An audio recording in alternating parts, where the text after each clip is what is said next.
രാഹുൽ മാങ്കൂട്ടത്തിൽ വിഷയത്തിൽ വലിയ പ്രതിസന്ധിയായിരിക്കുന്നു കോൺഗ്രസ്. രാഹുൽ മാങ്കൂട്ടത്തിൽ ഇന്ന് നിയമസഭാ സമ്മേളനത്തിൽ പങ്കെടുത്തതോടുകൂടി കോൺഗ്രസ് വലിയ പ്രതിരോധത്തിലായിരിക്കുന്നു.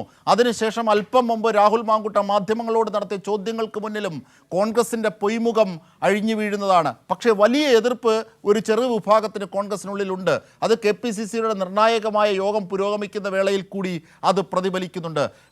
അതിൻ്റെ ഉദാഹരണമായി നമുക്ക് കാണേണ്ടത് ഷാഫി പറമ്പിൽ എന്ന വർക്കിംഗ് പ്രസിഡന്റിന് ഈ KPCCയുടെ നിർണായക യോഗത്തിൽ ആകുന്നില്ല അല്ലെങ്കിൽ പങ്കെടുത്തില്ല എന്നുള്ളതാണ്. അത് സൂചിപ്പിക്കുന്ന നിരവധി രാഷ്ട്രീയ വിഷയങ്ങളുണ്ട്. എന്തായിരുന്നാലും രാഹുൽ മാങ്കൂട്ടം എന്തൊക്കെ പറഞ്ഞാണ് ഇന്ന് രംഗത്തെത്തിയെന്ന് നോക്കാം.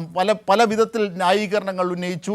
പക്ഷേ ഓഡിയോ സംഭാഷണം താങ്കളുടേതാണോ എന്ന ചോദ്യത്തിന് രാഹുൽ മാങ്കൂട്ടത്തിന് വ്യക്തമായ മറുപടിയില്ല.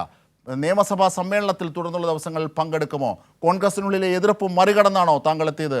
VD സതീശനെ ധിക്കരിച്ചാണോ താങ്കളെത്തിയത്? രാഹുൽ മാങ്കൂട്ടത്തിന് മറുപടിയില്ല, ഒഴിഞ്ഞു മാറിപ്പോവുകയായിരുന്നു. ആ വാക്കുകളൊന്ന് കേൾക്കാം. നേതൃത്വത്തെയും പാർട്ടിയും ധിക്കരിച്ച് രാഹുൽ നിയമസഭയിലേക്ക് എന്നാണ് പറഞ്ഞത്. ഏതെങ്കിലും കാലത്ത് പാർട്ടി അനുകൂലമായതോ വ്യക്തിപരമായി പ്രതികൂലമായതോ തീരുമാനം എടുക്കുമ്പോൾ ആ തീരുമാനത്തെ ധിക്കരിക്കുവാനോ ലംഘിക്കുവാനോ ഒരു കാലത്തും ശ്രമിച്ചിട്ടുള്ളൊരു കോൺഗ്രസിൻ്റെ പ്രവർത്തകനല്ല ഞാൻ. അപ്പം ഇപ്പോഴും സസ്പെൻഷനിലാണെന്ന് പറഞ്ഞാലും ഞാൻ പരിപൂർണമായി പാർട്ടിക്ക് വിധേയനായി മാത്രം പ്രവർത്തിക്കുന്ന ഒരാളാണ്. മറ്റൊരു വാർത്ത വന്നത്, ഞാൻ ഇന്ന് ഏതൊക്കെയോ നേതാക്കന്മാരെ കാണാൻ ശ്രമിച്ചു, അവരാരും കാണാൻ സമ്മതിച്ചില്ല. ആ വിഷയത്തിലും എനിക്ക് പറയാനായിട്ടുള്ളത്, ഒരു സസ്പെൻഷൻ കാലാവധിയിൽ ഉള്ള ഒരു പ്രവർത്തകൻ എങ്ങനെയൊക്കെയാണ് പെരുമാറേണ്ടതെന്നുള്ളൊരു ബോധ്യം ഈ പാർട്ടിയുടെ നിരവധി കാലമായിട്ടുള്ളൊരു പ്രവർത്തന നിലയിൽ എനിക്കുണ്ട്. അപ്പോൾ അതുകൊണ്ട് ഞാനൊരു നേതാവിനെ കാണാൻ ശ്രമിച്ചിട്ടില്ല. കാരണം സസ്പെൻഷൻ പീരീഡിന് ചില മാനദണ്ഡങ്ങളുണ്ട്. വ്യക്തിപരമായി കാണാൻ ശ്രമിച്ചിട്ടില്ല, ആരെയും കണ്ടിട്ടില്ല, ആരും അനുവാദം അതുകൊണ്ട് തന്നെ നിഷേധിച്ചിട്ടുമില്ല. ബന്ധപ്പെട്ട അന്വേഷണങ്ങൾ നടക്കട്ടെ, ആ അന്വേഷണങ്ങൾ പുരോഗമിക്കട്ടെ. അതിൻ്റെ ഓരോ ഘട്ടത്തിലും അതുമായി ബന്ധപ്പെട്ട കാര്യങ്ങൾ വളരെ വിശദമായി തന്നെ നിങ്ങളോടെല്ലാവരോടും വളരെ കൃത്യമായി തന്നെ ഇടയ്ക്കിടയ്ക്ക് സൂചിപ്പിക്കാം.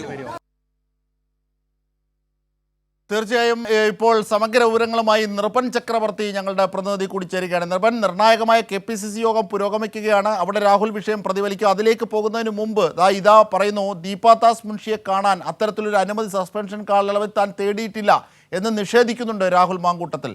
പക്ഷേ ഈ വിവിധ വിഷയങ്ങളിൽ ചോദ്യങ്ങൾക്ക് മറുപടി പറയാതെയാണ് അദ്ദേഹം പോയത്. മാത്രമല്ല, നേതൃത്വത്തെ ധിക്കരിച്ചിട്ടില്ല ഇതുവരെ താനെന്ന്. അപ്പോൾ രാഹുൽ മാങ്കൂട്ടം ഇന്ന് നിയമസഭാ സമ്മേളനത്തിനെത്തിയത് VD സതീശനടക്കമുള്ളവർ അറിഞ്ഞുകൊണ്ട് തന്നെയാണ് എന്ന ഇൻഡയറക്റ്റ് മറുപടി കൂടി രാഹുൽ മാങ്കൂട്ടം നൽകുന്നുണ്ട്. സമഗ്ര വിവരങ്ങളിലേക്കൊന്ന് പോയാൽ നിർഭൻ ചക്രവർത്തി. തീർച്ചയായും ഇക്കാര്യത്തിൽ രാഹുലിന്റെ കൂടി പ്രതികരണം കൂടി നമ്മൾ കേൾക്കുകയാണെങ്കിൽ അതുകൂടി മുഖവിലേക്ക് എടുത്താൽ, അദ്ദേഹം നേതൃത്വത്തിന്റെ അറിവില്ലാതെയല്ല നിയമസഭാ സമ്മേളനത്തിൽ പങ്കെടുക്കുന്നത് എന്ന സൂചനയാണ്. നേതൃത്വത്തെ ഇതുവരെ ധിക്കരിച്ചിട്ടില്ല എന്ന നിലപാട് അദ്ദേഹം സ്വീകരിക്കുന്നു. അതായത് ഇന്നത്തെ നിയമസഭാ സമ്മേളനത്തിൽ പങ്കെടുക്കുന്നതിന് മുമ്പ് KPCC അധ്യക്ഷനെയും ഒപ്പം തന്നെ പ്രതിപക്ഷ നേതാവ് VD സതീശനെയും അദ്ദേഹം അറിയിച്ചിരിക്കണം. അവരോട് കൂടി അനുവാദം തേടിയ ശേഷമായിരിക്കും അദ്ദേഹം ഇന്നത്തെ നിയമസഭാ സമ്മേളനത്തിൽ പങ്കെടുത്തത്. പക്ഷേ ഇക്കാര്യങ്ങളിലെല്ലാം പുറത്ത് ഒരു അഭിപ്രായവും അകത്ത് പാർട്ടിക്കുള്ളിൽ മറ്റൊരു അഭിപ്രായവും എന്ന നിലയിലേക്ക് കാര്യങ്ങൾ പോകുന്നു എന്ന് തന്നെ പറയേണ്ടി വരും. ആദ്യഘട്ടത്തിൽ ഇക്കാര്യത്തിൽ വിട്ടുവീഴ്ചയില്ലാത്ത നിലപാട് സ്വീകരിക്കുമെന്ന് പറഞ്ഞ VD സതീശൻ അദ്ദേഹം പ്രതിപക്ഷ നേതാവായിട്ടുള്ള സഭയിൽ തന്നെ ഇത്തരത്തിൽ ലൈംഗിക അതിക്രമ കേസിലെ പ്രതിയായിട്ടുള്ള രാഹുൽ മാങ്കൂട്ടത്തിൽ ഈ കേസുമായി ബന്ധപ്പെട്ട അന്വേഷണം നടക്കുന്ന ഘട്ടത്തിൽ വിവാദങ്ങൾ നിലനിൽക്കുമ്പോൾ തന്നെ പങ്കെടുത്തതിൽ സ്വാഭാവികമായും പ്രതിപക്ഷ നേതാവ് VD സതീശനാണ് മറുപടി പറയേണ്ടത്. അല്പം മുമ്പ് KPCC നേതൃയോഗത്തിൽ പങ്കെടുക്കുന്നതിന് വേണ്ടി KPCC ആസ്ഥാനത്ത് അദ്ദേഹം എത്തിച്ചേർന്നു. സാധാരണ എല്ലാ വിഷയങ്ങളിലും പ്രതികരിക്കുന്ന പ്രതിപക്ഷ നേതാവിനോട് ഇന്ന് മാധ്യമങ്ങളെല്ലാം ഒന്നടങ്കം അദ്ദേഹത്തിനോട് ഇത് സംബന്ധിച്ച ചോദ്യം ചോദിച്ചു. പക്ഷേ ഒരു പ്രതികരണം അദ്ദേഹം തരാൻ തയ്യാറായില്ല. അദ്ദേഹം മാധ്യമങ്ങളിൽ നിന്ന് ചോദ്യങ്ങളിൽ നിന്ന് പ്രതികരിക്കാതെ KPCC നേതൃയോഗത്തിലേക്ക് കടക്കുകയായിരുന്നു. ഒപ്പം തന്നെ രമേശ് ചെന്നിത്തലയോടെയും സമാനമായ ചോദ്യങ്ങൾ മാധ്യമപ്രവർത്തകർ ചോദിച്ചു. രമേശ് ചെന്നിത്തലയും ഇതുമായി ബന്ധപ്പെട്ട ചോദ്യങ്ങൾക്ക് പ്രതികരിച്ചില്ല. ഇപ്പോൾ KPCCയുടെ നേതൃയോഗം KPCC ആസ്ഥാനത്ത് നടക്കുകയാണ്.